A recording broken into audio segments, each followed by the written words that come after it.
Hi, Samata. I'm so glad to have you on today.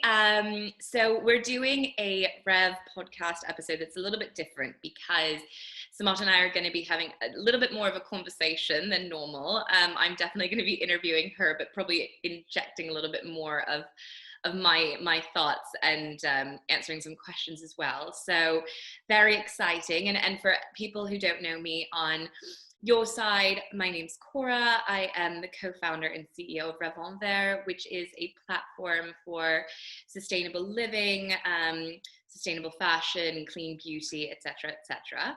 And Samata, I would love if you would introduce yourself and give us a little bit of background about who you are and what you do. Yes, well, thank you for having me, Cora. I'm a huge lover of your platform. So I think it's a great place to look for sustainable fashion and lifestyle and also learn a bit about this industry that we work in and love so much. So my name's Samata and I'm the CEO of Red Carpet Green Dress. We're a women-led organization, so we're really kind of passionate and focused on bringing dialogue, but also action to the fashion industry on the topic of sustainability. We started with Susie Amos Cameron, who is our founder, and like people might probably know her more at the beginning as the wife of James Cameron, who was going to the Oscars for Avatar, big movie, and they wanted to use that platform for just a conversation about something, dare I say, a little bit more meaningful than just what are you wearing. They wanted it to go beyond that and talk about fashion and the environment and sustainability. So that's how we began. And fast forward, I've been working with the organization for around 8 years now, and it's just a trip. It's really exciting. It's brand collaborations, it's educational platforms. We have our kind of flagship Oscars project, which lots of people know us for, but we do so much stuff behind the scenes, which I'm looking forward to talking to you about today. So thank you for having me. Amazing. So I'd love to kind of wind back really to those 8 years ago and how you got drawn to this. You know, we were kind of chatting before that sustainability wasn't always something that was so at the forefront of your life or maybe your career. So how did you get drawn into this? Yeah, that's such a good question. And drawn in is the perfect way to put it. Like I was innocently walking by and, because that's basically what happened. I had worked in fashion before. I didn't study fashion, so it wasn't an option. I'm from Cambridge. I've got kind of two Ghanaian parents, and anyone who maybe potentially has the same background as me knows that you really have a few subjects you can choose for university, and fashion design is not one of them. So they were like economics, finance, or law, and I was just basically, I didn't get to study fashion. It wasn't a thing that I was, herded towards. But I studied economics, finance, and management, but I went to London to do it. So that was kind of my aha, I'm kind of getting one up on you guys. I went to London and just immersed myself in the fashion scene there. So while I was studying at uni, I was going to classes, but I was also like after uni and at the weekends, I was volunteering at fashion boutiques. I love fashion so much. I think it's just such a great way to communicate like our identity, who we are. It means a lot to me. So when I finished uni, I had this kind of bravado and I felt quite empowered to, work in marketing roles and PR roles. And then I started my own label. And that was really, really tough, that was really, really tough. I'm sure that there are designers that might listen to this, but it's extremely challenging. It's not just the creative side, it's the business side. And I wouldn't be lying, Corey, if I said, I really ran myself down. I'm sure you can relate to just exhausting yourself. Yeah, yes, I can totally relate. You pour a lot into this and it can be really, really hard if you're not fueling up again. So long story short, did the label, burnt out and decided I'm going to put this down and just take a moment from it. And then a year later, I went on to Vogue and I literally saw a contest line. Can you design a dress for the red carpet with a sustainable twist? And it turns out I had missed designing for a bit, even though I'd burnt out and I was kind of not sure what I wanted to do, I did miss it. So I entered the contest and didn't expect anything. And that was Red Carpet Green Dress. And Susie Amos Cameron called me, and that was my beginning of the journey into sustainability. I love how you said drawn in, by the way. Well, because I think a lot of people, I think maybe less so now, because I think sustainability is so much more evolved and part of the conversation. But 8 years ago, it really was incidental. Like how I got into it was I was actually studying I was studying environmental politics and sustainable development, and I was getting my master's degree, and I wanted to go into renewable energy, which is something I still find very fascinating.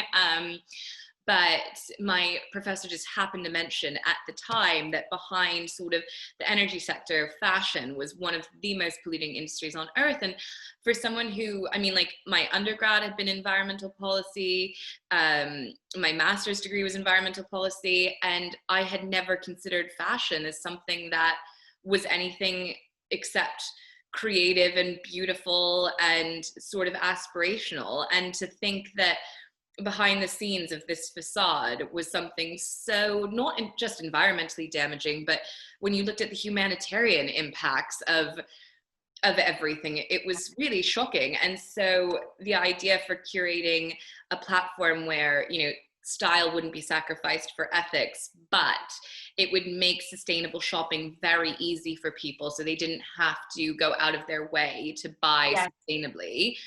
It just, like, I was drawn to it, you know, literally because of that one professor in that one class on that day where I probably happened to be feeling a little bit feisty or something, you know. It was almost like that.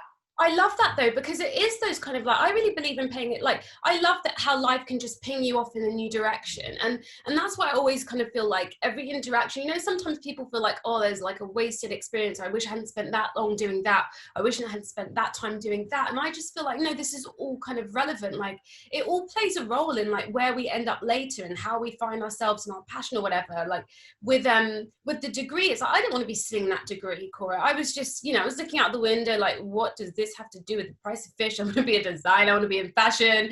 But, you know, fast forward with the work I'm doing with Red Carpet Green Dress, it's also relevant, like making a business case for sustainability, which is such an important thing right now, you know, in terms of being able to explain to industry why it's important to invest in sustainable solutions is a big thing. So all of those kind of skills that I was quite, you know, resentful of sitting in and not wanting to be present in that room became really important. So I love what you said. It's like life can really pin you off in these different directions, and sustainable fashion for me, it was like that missing element. I love fashion. I'd go to fashion weeks. I've covered fashion for The Guardian, for Huffington Post. Like I really enjoy it, and I love writing about it, and I used to love making it.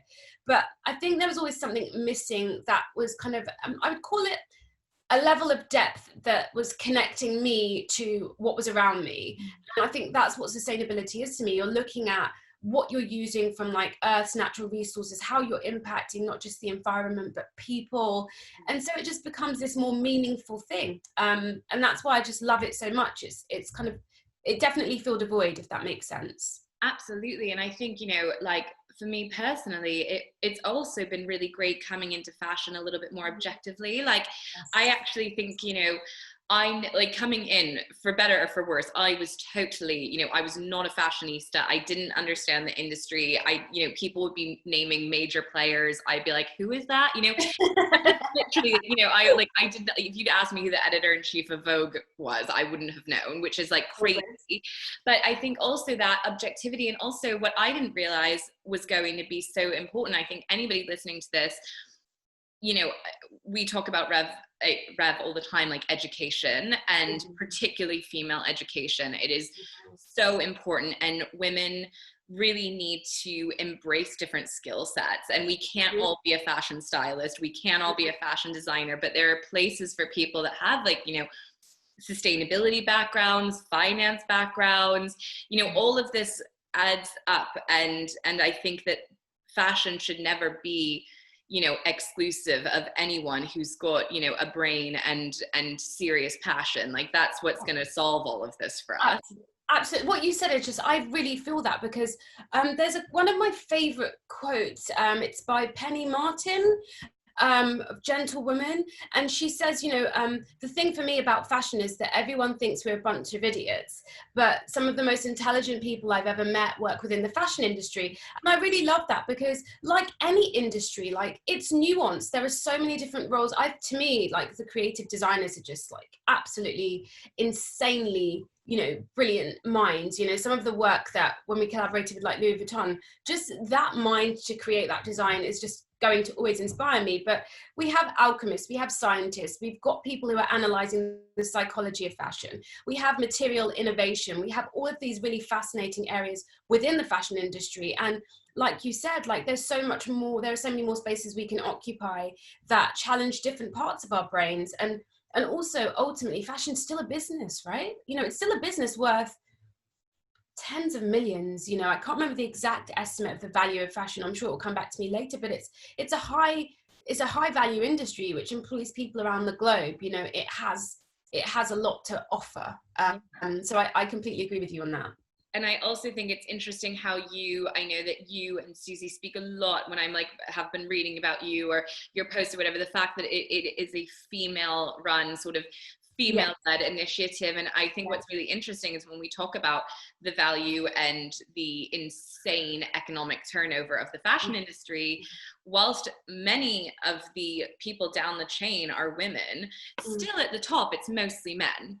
So, you know, that to me is a huge, we have some serious catching up to do as women as well, because, you know, one thing that I think has been highlighted so much in the past 8 years for me of working in sustainability is, and I know for young designers, this is a struggle. I know for consumers, this is a struggle, but like it comes down to money, economic position, so much of this. And, you know, I really feel it's important that we start getting more women in economic places of power. And it's interesting, like, you know, yes, I remember there was a module in my degree that was all about microfinancing and loaning to, and I'm like a big fan of microfinancing, but loaning to developing countries and helping them to develop in a sustainable way. And it was like 9 times out of 10, if you give a woman money, she will spread it around. She will make sure her children go to school. She will give it to her neighbors. She will invest it smartly in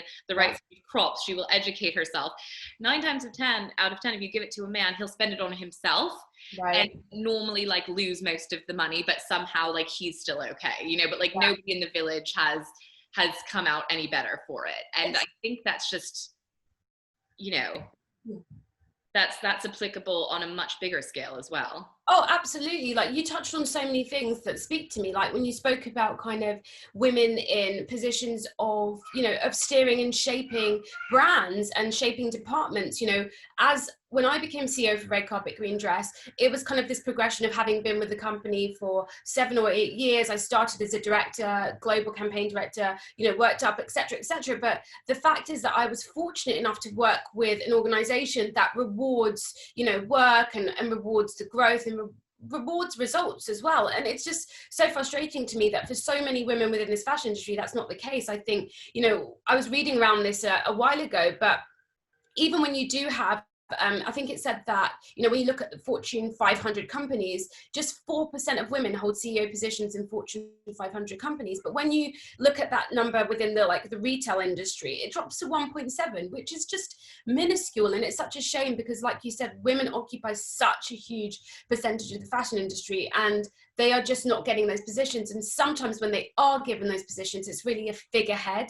It's not necessarily, they're not given the appropriate amount of power to accompany that. It's, you know, so there's a lot of frustration around that. And I was part of another conversation the other week around women who are freelancing, and also just when you talked about kind of how sometimes men and women discuss these things differently, like studies have shown that men are, I think, likely to mention money a lot more than women do. So when they're negotiating rates, they're very comfortable with like throwing the word money out there, you know, and they're more comfortable. They'll ask for 2 times on average, I think it is 2 times more for the same work than a woman would. So, you know, it's about us having these opportunities, but I think it's also about us valuing ourselves more and having the balls to kind of be like, this is what I want, this is what I deserve to be paid. And I know that that's difficult because our positions and opportunities feel fewer, but it's a necessary part so that when we get in the room, we're paid what we deserve, you know, and we don't feel like we've been underpaid or undervalued.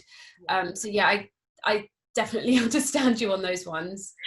So I mean, it is tough, but I feel like, you know, something that it would be a misstatement to say I'm inspired by American politics at the moment, a gross misstatement. But what I am very thankful for is the diversity of people that are now coming to the ballots and coming onto ballots, you know, like the success of women like Alexandria Ocasio-Cortez. And, you know, we've got Joe Biden saying he's absolutely going to pick a woman to be his VP. And, you know, I think actually it's so funny because all of these things are so interconnected. And as we see more women rise to places of power, my hope is that it will inspire younger generations to realize that, you know, you really can do something as a woman. You can really make an impact. You can really raise to huge heights.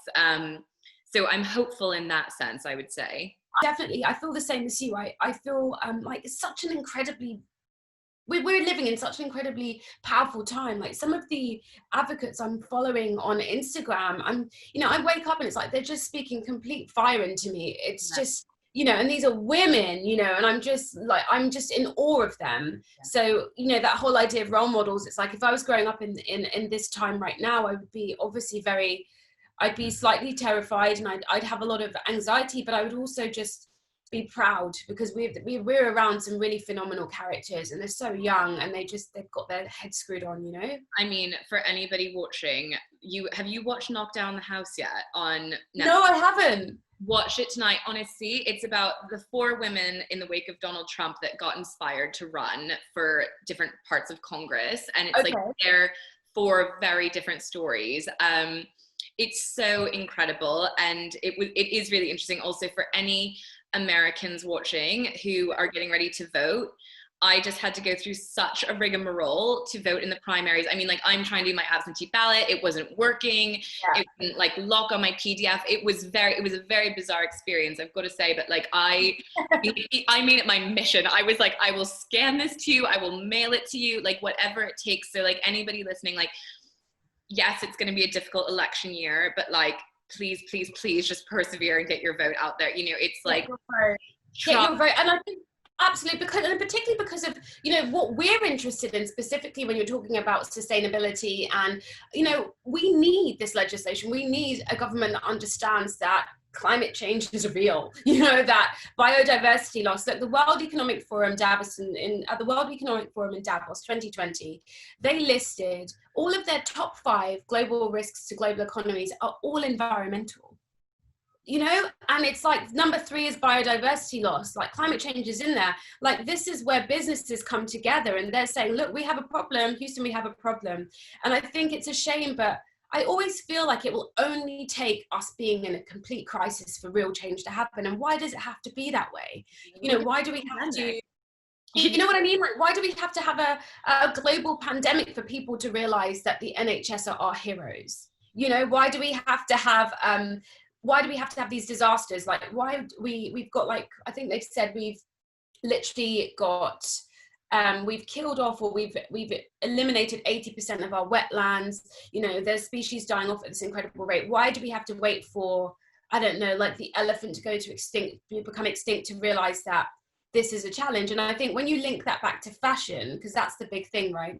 Connecting the dots between environmental impact, social justice, and fashion, I think there's probably a lot of work to be done to explain these dots a bit more, so it becomes a more tangible risk to people, because I still think it's going over a lot of people's heads. They aren't connecting the dots between, well, when I say that, maybe not in our industry, but I think mainstream consumers, maybe they aren't connecting the dots between deforestation and viscose and their clothing, you know, or, you know, they're not connecting those dots between pesticides, loss of bees, loss of insects, cotton, you know, water, our t-shirt, you know, that's not happening. So it's kind of, I think those dots are not being connected, which I mean, I think like, you know, it's so funny. One of the things that I literally know every time I'm going to get the shock factor is when I tell people that, you know, anything made from, you know, a polyester, a nylon, a rayon, I'm like, that is petroleum.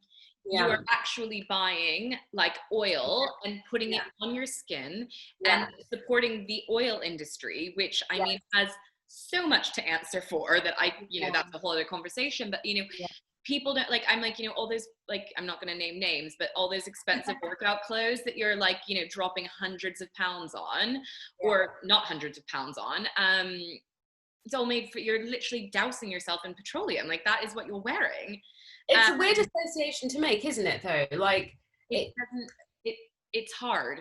Yeah, it's hard. And maybe that's something to do with, part of me feels like, well, why should only fashion design colleges explain materials? Like, I almost feel that maybe if I was at secondary or something, maybe learning a bit more, not because we learned about kind of food, we learned about kind of farming, we learned about agriculture in that regard. Like, we did cover a little bit of that. And I wonder if part of this is around educating people about like raw material processing, so that they have the knowledge early to understand that, most of our clothing, if it's natural fibers, comes from farms and fields, and if it's synthetic, like you just said, you're looking at petroleum, you're looking at creating a synthetic item. And when you wash that, there are microplastics and they can go into the ocean, and that's how that connects. And I think people they're intelligent enough to be able to understand that picture when it's explained to them, but maybe that education is happening a bit too late.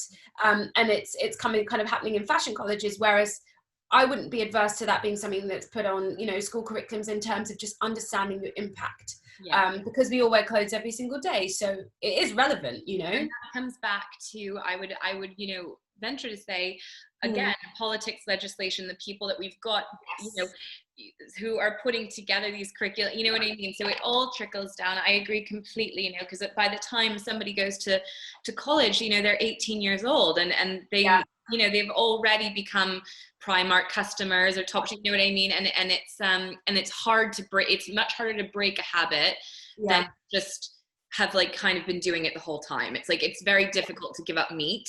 Yes. You've been a vegetarian for years. It's like, it's just, you wouldn't ever think to buy a piece of meat, you know what I mean? Versus giving it up. And like you said, the minds have been won over a bit earlier, so like it's more, and I think this speaks a lot to the psychology of fashion and how young we're marketing fashion to people. I remember when I was growing up in Cambridge, like going to Topshop was just like, it was the place to be, and it was kind of like you'd go there and after you'd walk there after school or whatever and get your outfits for the weekend, and it was this relationship that formed quite early. So I think, like you said, it's about forming relationships with values soon. So maybe it's not about forming relationships with brands, but it's about forming relationships with values, and then you use those values to filter the brands that fit your values, versus I'm a brand advocate for these people without really having an understanding of how they operate. So yeah, I think it's a switch in mindset, but also policy. I completely agree with you. So I feel like we could talk all day about all of these like extremely large questions and never even talk about what we came here specifically to talk about, which is red carpet green dress. And I'm such a huge fan of this, but I think it really is interesting, when we kind of put the question out to our audience ahead of time about things that people wanted to hear about from our conversation, Samata, it was a lot of people sort of, celebrity culture is problematic in a big sense. I mean, it means you are flying all over the world for filming. It means you're flying all over the world for premieres. Premieres don't happen just in one city. They happen in, cities all over the world. I'm sure I've never been to like a red carpet or a premiere or anything like that, but I'm sure there are plastic water bottles everywhere. I'm sure that people have flown in various outfits. So in terms, I think a lot of people were sort of like, so what's the point of just, one dress if the whole issue is so big? Like, how does one dress make a difference? And I am very much of the mindset that nothing is too small to make a difference, and nothing should be sort of bludgeoned into not mattering, because maybe the bigger problem is so huge. But how would you kind of respond to that, just given the fact that it was a concern of so many people's? Yeah, I think first of all, I have so many opinions on this question. Okay, so first of all, I love it. That's what we're here for. Okay, so first of all, when we're talking about so with red carpet, I don't know which question to answer because I feel like there's so many in there. So I'll just talk kind of freely how I see this whole conversation.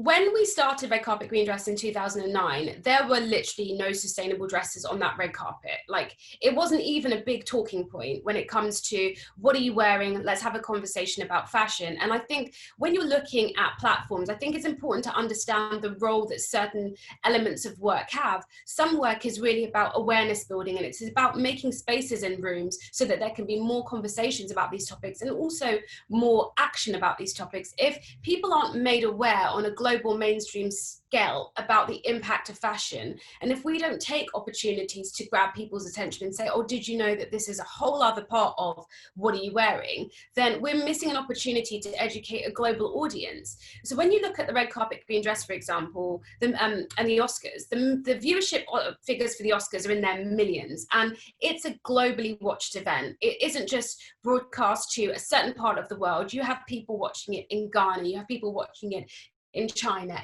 all over the world, who are kind of tuned into this carpet. And a lot of the reason for that initial red carpet attention is, what are these people wearing? It is a drawing point to start a conversation. And the whole reason Susie started it is because she wanted to make that question more meaningful.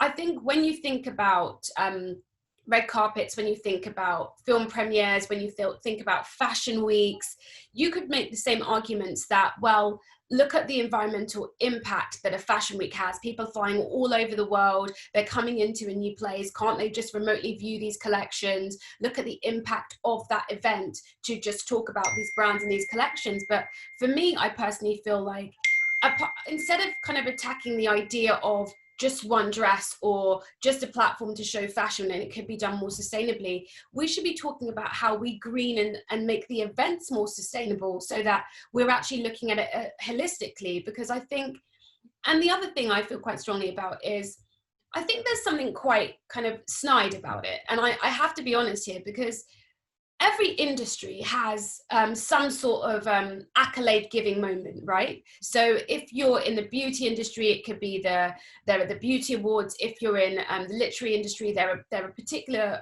awards that an author might be really proud to receive. And, you know, you've got the National Television Awards. And I think what we're doing is we're kind of saying, well, this platform kind of really, sustainability shouldn't really be on this platform because it's not sustainable. But there will always be red carpet events. Well, there will always be spaces where people are rewarded for their work. Ultimately, the Oscars is about celebrating talent. That's what it's supposed to be about. It's about celebrating, this actor's performance in this movie director's work. I remember when I was there last time and I met Spike Lee, I was completely losing it. I was like, this man's a legend to me. Like, this is Spike Lee, do the right thing. He's a heavyweight hitter and he was on this red carpet, but it really brought home to me that, and it's not just about the Oscars, because people might feel that the Oscars is XYZ or it's whatever, but to me, these are spaces that celebrate work and they create billions, that they create jobs for people. You have stylists, you've got the tech engineers. So when people kind of make that comment, I feel that there's an element of, there's an element that frustrates me with what I feel can be quite a snide perspective about it. It's just this red carpet, it's just this one dress. Well, for that person that's being nominated for that work, it's actually a really special moment. So that's one thing. And so that then brings me to the environmental impact of these moments. And yes, you're completely right. There's an element of, we're flying a dress around the world that's been made in one part of the world to be worn on a red carpet, etc. But I think that that's when you're looking at sustainability from just one metric, which is maybe the carbon impact. But if you're looking at sustainability from the metrics of, you're looking at measuring communication, you're looking at measuring dialogue with a global audience, when you're looking at measuring the impact that the designs we have on the industry. So when we did a natural dye dress with Naomi Harris, not just the company that we worked with to do the natural dye, but other natural dye houses that we had worked with in the past reported a surge in their business, because people didn't even know that these companies existed to do this, and that this was something that could be done in a more sustainable way. The same thing when we worked with will.i.am with the rPET suit, which is the recycled plastic suit. On one hand, yes, it's one suit, but the trickle down and the impact of that for some of the companies that we've worked with who produce rPET from recycled waste was huge. We had companies emailing us and saying, we've had so many people reaching out to us about this solution. Thank you for putting a spotlight on it. The same with GOTS. So there's the direct measurables of a carbon footprint of a single piece, but I think we're ignoring the impact that this particular moment has on related industries, related sustainable fashion movements, and all of that stuff. So that's a kind of a big thing for me that I feel frustrated about. And the other thing, and please jump in if if you want to ask me any more questions about it, but the other thing for me is also around the whole vintage re-wearing side of things. Well, why can't everyone just re-wear something? Okay, so if you believe that, then I think what lots of people fail to grasp is a vintage fashion is actually not something that can suit every single body type. So when I had a conversation, it was really interesting. I was speaking to someone, one of our stylists, about vintage, because obviously it needs to be at least 15 to 20 years old. You know, there's a particular criteria for it. And she was saying, well, look, we have a couple of clients that love vintage, but we don't find stuff for these women's figures. We don't find stuff for, I don't really like the term plus size because it really frustrates me, but I don't know a better phrase. Yeah. But she was like, forget about it. Like, we're just not finding red carpet pieces that will suit these particular clients of ours. So vintage doesn't actually speak to everyone, and it doesn't cater to everybody. It doesn't cater to everybody's style. It doesn't cater to every body shape. Though I think it's a really important part of sustainable fashion. I think ultimately, if we keep focusing on re-wearing what was old, while new stuff's being made that isn't being made sustainably, we are going to be in a real mess. Yeah. And that's why making and looking at how we make more sustainably is as important to me as looking at what was made in the past and reusing that. Yeah. Please jump in, because I feel like I've just spoken, but I have so many feelings on this subject, because it's like someone saying, well, what's the use of having one person of color in that room? Like, no, like, we have to open the doors in these spaces. We need to be present in these spaces. We need to make what started as a small thing become the norm, and it will only become the norm if we're there. You know, we can't project an eco message onto the red carpet. You know, we have to be present in these spaces so people can be we can animate our message. Yeah. You know, so people can connect the dots visually and say, well, that was beautiful. This is how it was sustainable. Yeah. So yes, a carbon footprint, but to me, the work that it does to move this conversation forward is so much bigger than that. Yeah, and oh my God, now I have like so many follow-up questions. Please, I'm so sorry. I'm sorry if you're listening and you're like, well, that was a rant. You know, I just feel so passionately about it, because I know how many businesses we've worked with, sustainable businesses, dye experts, you know, all the way, or fashion colleges that emailed us and like, we've done a whole project on how to use a no waste pattern and only recycled fabric because of the dress that Susie wore, or because of Missy Pearl's dress. It has impact, you know, so this is part of it. It's more than what you see in a moment. I mean, and I think what's really interesting is this idea of, you know, do we think and do we feel like I've seen specifically also with the pandemic, with Black Lives Matter movement, like in these last like few months, it's actually been amazing because I've really seen celebrities step up, you know, and I find it interesting. Do you think there's more of a responsibility now, if you are a celebrity, to start getting behind more, you know, doing more in terms of whether that be your activism, lending your voice to social justice issues, environmental issues? Like, when you and Susie are going out to people, do you find that the celebrities are mostly saying, yes, absolutely, sign me up? Or do you think that more efforts need to be done by people with big voices, you know, to help out this conversation? I think that's a really good question. I wanted to ask you one after it, but I think in terms of putting pressure on it, you know, I wish we didn't have to, you know, because I think when you're presented with the facts about fashion's impact on the environment, I wish that would be enough. You know, we have enough scientific data now to support the fact that like what we're wearing has impact, right? But I think the emotive, moral argument for sustainable fashion doesn't speak to everybody. Like, it just doesn't. And that's why what I said earlier about kind of the metric systems, like, this is something that really matters to me, being able to measure impact and translate that into, well, these are things that you can do to make a difference, because the figures are so big. And I think where people struggle is like, well, these are such big figures, I'm one tiny person, how can I have impact, right? So that's part of it. It's an educational part. And if that education was there, then stylists and so on wouldn't necessarily feel they had to make pressure, because it's like this resource that's readily available. And I believe in people's interest. I really do. Like, I just think there is an inherent interest from people to know a bit more and to be better, like with what their choices are. Now, with our experience with Red Carpet Green Dress, when we started 10 years ago, I mean, it was a real struggle. You know, we had to convince people that they would not be walking down the carpet in a hemp bag, you know, like a burlap sack. They were just, you know, it was a struggle. They couldn't even imagine that just sustainable fashion could be beautiful. And that's what I really love about your platform, Rev on Fair. It's like it showcases really design-led sustainability to me. And that's what my thing is. I think the design should speak for itself. I think people choose clothes because of how they look. And as much as a sustainable story is important, if they don't like the look of it, then they're not going to wear it. You can't force someone to wear something that doesn't, you know, connect with their identity. So we've always focused on design led, and we really had to push in the early years, which is why partnering with brands like Vivienne, Westwood, or Armani was really important, because I think that gave the talent assurance that, okay, well, if it's Vivienne Westwood making it, you know, it'll probably look okay, or, you know, it should be something I could get away with.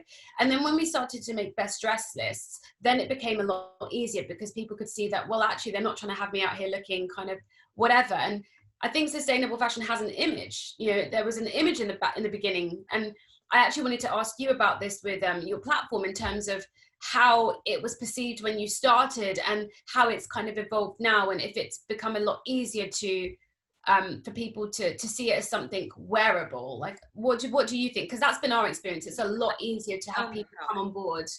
Like literally exactly the same. I mean, I remember when I first had the idea for Rev, I mean, dear friends, like people that like loved me and believe in me, like were like, you're crazy, you know, like nobody's ever, because I was like, I want it to be sustainable, I want it to be luxurious, and like everybody was like, those two things don't go hand in hand. And I think what's phenomenal is that within sort of, you know, I'd say the last 4 years, really, like that's just it's almost becoming the norm. I mean, it's definitely becoming a normal conversation to be had. And what's amazing to me is the number of new designers that are coming up and coming to us. You know, before, I spent so much of my time reaching out to people, trying to find people, researching, you know, finding brands I love, but then like looking and saying, oh, sustainability is not really there.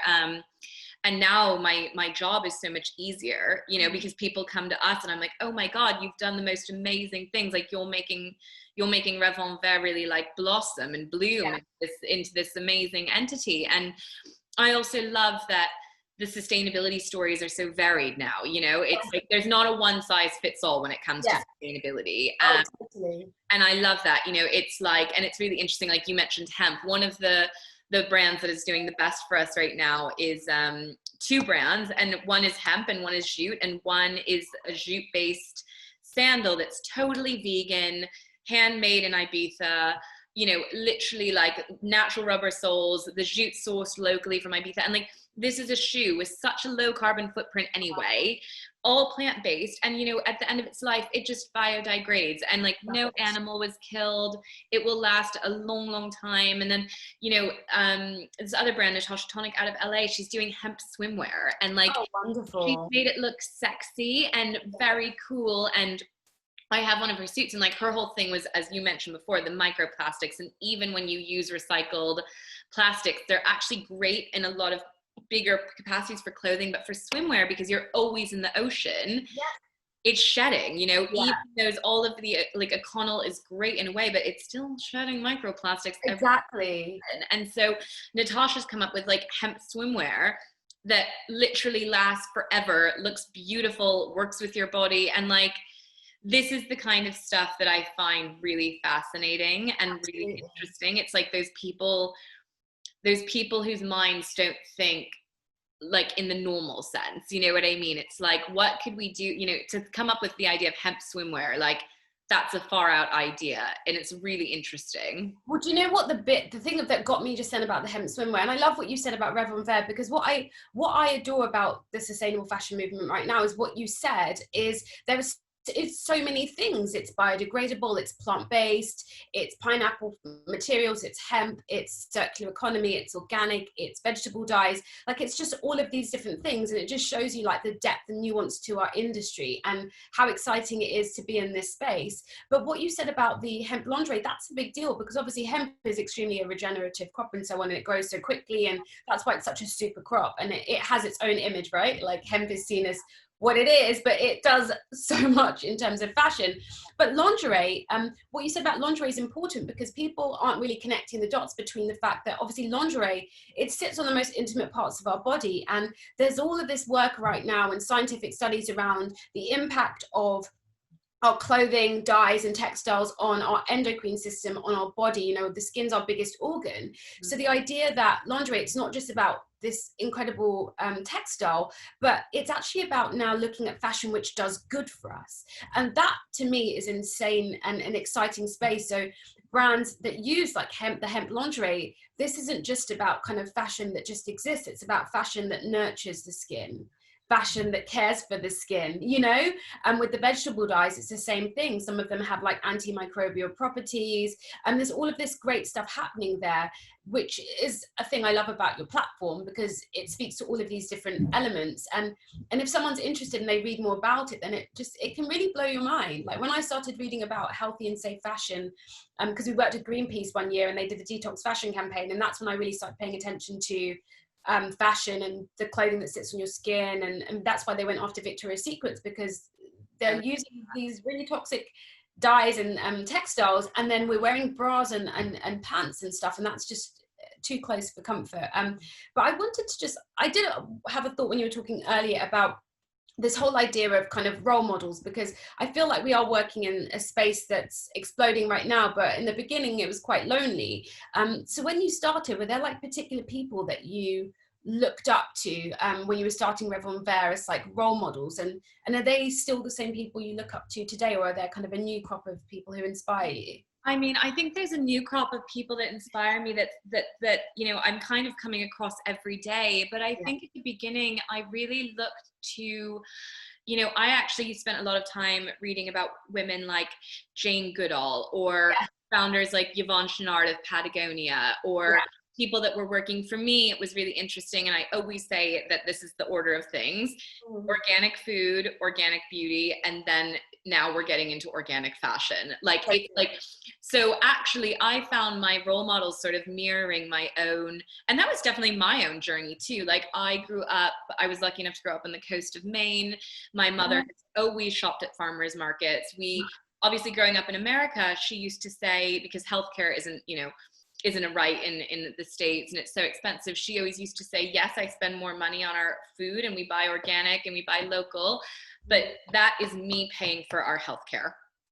Like, that is my statement, you know. And like, that was how I was brought up. And I mean, knock on wood, you know, my parents are in their 70s. They go to the doctor and the doctor's like, how are you guys so healthy? Like, you're not on medication, you're not, you know. My mom's like, we've literally eaten organic and local for the past 30 years. And, you know, and then you started seeing those sort of mentalities come into the beauty movement, because it did make sense. Like, first it's like what you ingest, and then it's like, okay, what am I putting on my skin? And you start reading about like what is in conventional beauty. It's terrifying. And then you get into this fashion. So I would actually say a lot of people, you know, at the beginning I was looking at interesting people working in food. You know, I used to actually equate Rev at the very beginning to like Whole Foods. Like, I was like, you know, and I know that Whole Foods now is owned by Jeff Bezos, and that's a whole other kettle of fish. But, you know, at its origins, what I found really interesting about Whole Foods was that it took this sort of crunchy granola idea of eating organic, kale, farmer's market, hippie food, and brought it to the you know, put it in, you know, I think of the Whole Foods in New York City in Soho, you know, right on the corner of Bowery. And like, you cannot move in that store for, you know, people literally like grabbing all of this, you know, organic food. And I think that was kind of what I saw as being inspirational, was bringing these sort of far out ideas and making them covetable to the masses, and changing a mentality, really. Yeah. It's so, I love hearing that, but at the same time, I feel so sad hearing it as well, because that is such, to me, that's such an idyllic and beautiful reality to have grown up with. And I feel that you're so lucky to have had that. And I just wish that for more people, you know? So when I heard you, it's like, that's what I want to create. I've got a 23-month-old and he is, you know, full of beans and just incredible. And that's what I want him to have. I want him to really eat the best and the purest and the cleanest food that I can, you know, I can source for him. And I want, because, you know, I really believe we are what we eat, we are what we put on our skin, we're all of these things, like it's absorbed into us and it becomes us. So I'm kind of hearing that was just so beautiful. And then at the same time, I felt this pang because I just feel that right now, not enough people can afford that, you know, and that's one of the big problems for me with sustainable fashion and sustainability, period. You know, when you look at sustainable inputs, there's an associated cost increase of like 30 to 40%. And, you know, some brands absorb that, you know, and some brands pass on to the consumers. And that means that people who fall within a certain kind of socio-economic group cannot access those things. And so I wish that we could do more work around creating more accessible solutions for people when fashion with food, so that we don't have this filtration system which ends up being marginalized communities, people of color. Like, these are the people that don't tend to have access to this because of how, you know, society's built up. So I wish, you know, that's why I always feel so conflicted, because I feel fortunate because I've been able to have similar experiences. You know, my parents are both from Ghana, and, you know, my mum never gave us a microwave meal when we were growing up. I remember everything was freshly made. Never in my life everything was freshly made. You know, she really, you know, like you, your mum, she really believed that, you know, if I invest in how you eat, your health won't be the issue, you know. And obviously there are things like falling off a bike and stuff, but like there's the inevitable things of childhood. It's so funny because I had a really interesting conversation with Arizona Muse, and we were talking about this exact thing. Right. She had a very interesting perspective on this, which for all people middle class right now and higher, it's going to put a little bit of pressure on you. But she was like, if you can afford to eat organic, support farmers markets, buy sustainable fashion, and she's like, and you are not doing so, then shame on you, because you are not allowing your money to then trickle down, because, you know, it would become, if more people were buying it, so it's not for people that literally cannot afford it at all. It is not their fault, and it's not actually their problem. But for people who are of a certain bracket where they can afford to be supporting organic, sustainable, ethical choices and are choosing not to do so, that's the big problem. Because actually, 100%. You know what I mean? So you hit the nail on the head when you said it's also not, it's evidently not their fault. It's kind of ours, you know, because in a kind of a wider sense of things, I was on this really interesting biodiversity conversation, and it was about, you know, the biodiversity loss, and it was a lot of kind of Western-based brands were talking about biodiversity, but the reality is like 70% of biodiversity loss is happening in countries like Madagascar, Papua New Guinea, the Democratic Republic of Congo. So it's in other parts of the world. And I'd said, well, how are you ensuring that these communities' voices are present in this conversation? And I think that unfortunately with sustainability, the conversation centered like certain voices and people who are most impacted by, you know, the more negative impacts of how we're living don't have that platform. So I agree with Arizona. I feel that if there's more demand for it, then obviously the cost will ultimately become less. And that's what a lot of people I've spoken to in buying and sourcing are saying, like, we just need the demand to go up so that we can price it a certain way. This is economics as well. So yeah, that's a good point. And I love Arizona because I think she's quite forward thinking with things like that. Like, it was a very astute point to make. But I just wondered, when it comes back to the design side of things, because that's kind of something that I get super excited about, like, which designers do you really feel are like pushing the boundaries of sustainable fashion design? Like, who do you think is really out there being like trailblazing and innovative? You know, it's really funny because I find that there's two things going on here. There are the people that are trailblazing and being super innovative and going really fashion forward. And that's amazing, because those are probably the people that are going to end up on the red carpet and doing really interesting things. But then what we find at Rev, which is so interesting, and I don't know a whole lot of other people in the retail space, which is probably my fault, but what sells are the people that are doing sort of just like the everyday things that you can really easily wear. And I find that really interesting. You know what I mean? The fact that, like, We've got, you know, brands like Mara Hoffman. She's doing amazing work, you know, because she really does do some fashion that's quite amazing, but she also, you know, she designs, and what I love about Mara too is she designs for every sort of woman. I guess I'd love to put the question back to you too, because I think like at Rev, like what we've sort of done is not maybe the sexiest or the most kind of far out way of doing things, which is really what we've done. And I'm trying to do is only buy seasonless, timeless, easy to wear fashion that sort of just ticks, you know, those boxes of like the staples and the classics in your wardrobe to wear forever. But again, I know that's not like the coolest or the sexiest, most far out thing. And that's why it's great to speak to people like you and Susie who are doing like really, you know, like amazing red carpet dresses and stuff, because that's where maybe the innovation and the far out design can really showcase that sustainability can be applied not just to your organic t-shirt basic black whatever, but also your red carpet dress.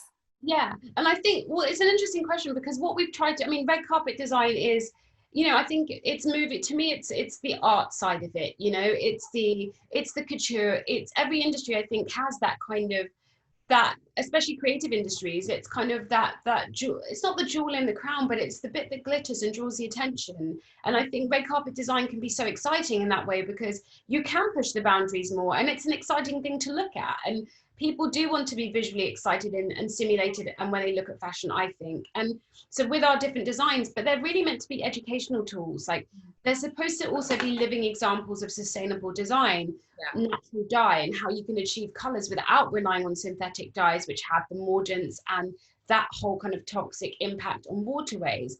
They showcase like vintage, and we've incorporated vintage beads into belts and so on, because we're talking about looking at what exists and not always looking for something new. So even though there are these wow designs, they're supposed to show practical applications of sustainable design. You know, the dresses, so many of our dresses have actually pulled lining from old dresses. So Deb Scott was the costume designer for Titanic, and she mentored Gillian making Gillian's dress, but she pulled lining from old costume gowns that they had and sewed them into her dress to show that, you know, repurposing is another thing. Vivienne Westwood incorporated chocolate wrappers into the bodice of Naomi Harris's dress.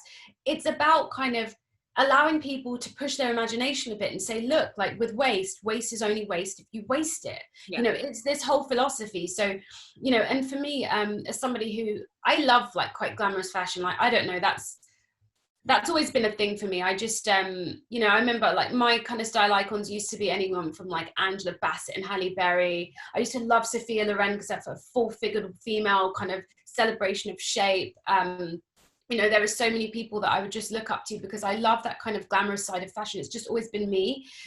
But so, you know, that's just my personal thing. So I used to look for designers who kind of made me feel quite like, not glamorous, but almost easy glamour. One of the designers I love is Mercy Me, and she's kind of pioneering this whole idea of fast and free fashion.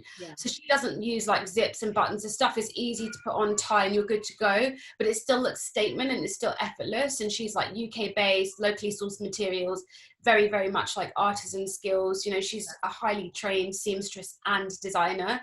So, you know, those are the kind of brands that I get excited about, because they're championing sustainable design in another way. Fastenings, buttons, zips have huge impact. They can never be biodegradable, you know? So that's kind of how she looks at kind of being more sustainable too. But yeah, I agree with you. It's interesting to discover brands and that speak to your personal aesthetic. I think what I love about Revon Vert is that I do feel like there's something for, like you said, there's the easy, like go-to fashion, but I think that there's something for everyone. There's a lot of questions we haven't gotten to, and I'm sorry to everybody that, you know, we haven't, but But I think this is the most important one that somebody wrote in. What do you do when you feel your impact is too tiny when facing the problems ahead with the environment? And I get that all the time because, you know, we at Revon Vert really try to tackle everything on our editorial, from diet to travel to, I mean, parenting is a whole thing. You know, it's like we've got so many people coming at it. And it's a really difficult question. It's a difficult question, but I think it's difficult, but I think there's a kind of more an emotional response, right? Because like, who doesn't feel overwhelmed when presented with the facts? Yeah. You know, and also knowing that like, oh, I'm this one tiny person in this growing global population. And it's possible that you just feel like, what is the point? I feel so ineffective.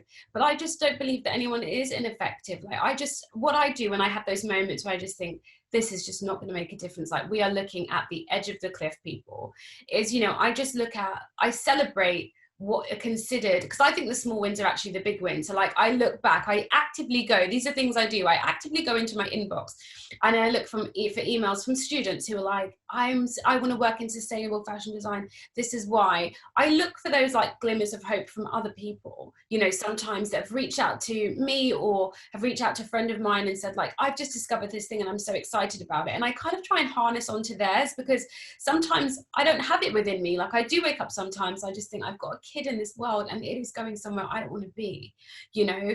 But then at the same time, it's like I try and harness onto something where I look for something that gives me like that encouragement to just believe that my impact does matter, because I do think it does matter.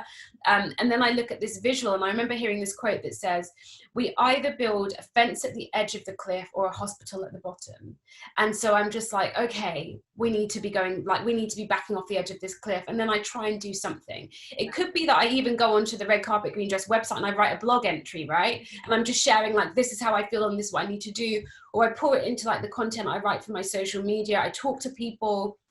I have a couple of like environmental groups on my WhatsApp, and I like dig into it and be like, guys, I'm feeling despair, you know, and someone will send in like a hilarious meme or something, and that will just like make me laugh and just go again, because we can't stop. Like, we really can't stop. That's the thing. We cannot afford to take our foot off the pedal. And so even though it can feel like I'm not impactful in my one little vehicle, I really believe I am. And I think you have to believe that, otherwise you just won't get out of bed. Like, what about you? How do you do it? You know, it's so funny because I was thinking about this literally from yesterday, because yesterday obviously marked the start of Plastic Free July, and I have been feeling heinous about the plastic use, because I feel like the pandemic has set us really far back in a lot of ways on plastic, because legislation has been paused, you know, more things are coming in plastic, people don't feel safe bringing their keep cups to things, you know. I see people drinking out of plastic water bottles more now than I did, you know, 6 months ago. So I've actually been feeling quite about it. Yeah. And yesterday, I have a real love-hate relationship with social media. I think that we all do. You know, everybody, like, yeah, I'm not alone in that. But it was interesting because yesterday I was like, I want to do a post on my Instagram, my personal Instagram, that, you know, kind of speaks to this. And I was like, just want to remind myself of the people that I follow. I would encourage other people to follow about this. And I was looking at some of the people that I follow and the number of followers they have, you know, and like going back through their feeds and like, you know, hundreds of thousands of followers. Or, you know, I look at Lauren Singer from Trashes for Tossers, who like I dearly love. And she, you know, she makes such an impact and she does it in such a simple way. You know, she was just like, look, guys, swap out this toothbrush for this toothbrush and you've just done such a massive win. And she really makes it digestible, you know. It's like, yeah, you know, and it really can be that simple. You can start by just investing in a bamboo toothbrush and you'll already, you know, think of like in our lifetime, the hundreds of plastic toothbrushes you might have gone through that could have ended up in a baby bird's stomach or, you know, in a whale or so, you know what I mean? Like you've just taken out possibly hundreds of pieces of plastic just by investing in a bamboo toothbrush and saying, I'm going to commit to this one thing. So I think those, you know, at times of depression, I do sometimes turn to social media and think of like the amazing communities of people that are very like-minded, that are all over the world, you know, that we might not have met. And also, I love what you just said, because it reminded me that also remember why you started. You know, like, remember why you started. Like, there was something, for me, I'm like, there was something that I didn't quite get something didn't quite feed my soul with how I was working in fashion before. You know, so yes, I feel this element of despair about like the enormity of this mountain, but hang on, there was something you really weren't happy with before, and you moved to this space because it gave you something you weren't getting before. So it's almost like looking back and being like, hang on a second, we've come a long way here, and appreciating that journey, which at the time didn't feel like much either, right? You know, it's so funny. I find this so interesting because as soon as I started living my life with purpose, which I would say came when I started Rev, my life became at once more difficult and more Yes. rewarding. Like literally, it was like as soon as I found my purpose, it was like this double whammy of like, and my mom and dad said it to me, like they were like, as soon as I was like, I'm gonna commit myself to sustainability and environmentalism, and this is what I'm doing. My mom and dad were a bit like, it's gonna be a hard road. Like you're choosing something easy, and I haven't ever regretted it, and it has been very hard, you know. But like something amazing. Like honestly, you built something really, really important. Like when people need to see something and where they need to go somewhere where they can actually be part of this community, you've created that. Like this is an incredible platform, and the fashion speaks to people. And ultimately, like I think we have to sometimes let the fashion do the talking, you know. absolutely, you've created that, so I think it's really good, and I'm happy you persisted and you didn't give up. well, thank to you and Susie. I mean, I'm looking forward. I mean, and we'll, oh my God, we literally have to do this again because I want to hear. I know, we talk so much. Up, and you know, we'll make sure to everybody listening that we keep this conversation going, that we keep bringing more information to the forefront. But for now, Samata, I just want to say thank you for everything you're doing. Thank you for your beautiful Instagram platform, your work with, you know, red carpet green dress, and you know, just it's just been really lovely to speak to you. So thank you. Thank you so much. Have a good day. You too.